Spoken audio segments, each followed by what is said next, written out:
നമ്മുടെ വാർപ്പ് നടക്കണം. കണ്ട, ഇങ്ങനെയാണ് വാർക്കുക. ഞാൻ ആദ്യമായിട്ട് കാണണേ കേട്ടാ കിണർ വാർക്കണത്. ഫസ്റ്റ് ടൈമാണ് ഞാൻ കാണണേ. ആദ്യം ചെറിയൊരു റിങ് ഉള്ളിൽ, അതിൻ്റെ പിന്നിലൊരു റിങ്, അതിൻ്റെ ഉള്ളിൽ ഫില്ല് ചെയ്യും അല്ലേ? നിന്നെ കാണാണ്ട്. ഹായ് പറഞ്ഞോ,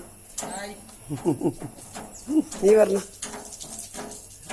ബേട്ടാ, ഹായ് പറ. കാണണ്ട ബാമ്മ. അപ്പോൾ ഇങ്ങനെയാട്ടാ കിണർ വാർക്കുക. നല്ല പണിയാണ്, വൃത്തിയുള്ള പണിയാണ്. ആവശ്യമുള്ളവരൊക്കെ ഞാൻ എന്നോട് പറഞ്ഞോ, ഇവരെന്നെ പറഞ്ഞുതരാം. സൂപ്പർ പണിയാണ്, എനിക്ക് ரொம்ப ഇഷ്ടമായി. ആ കാണിച്ചു, ഇത് കോൺക്രീറ്റ്. Okay bye. ഓക്കെ.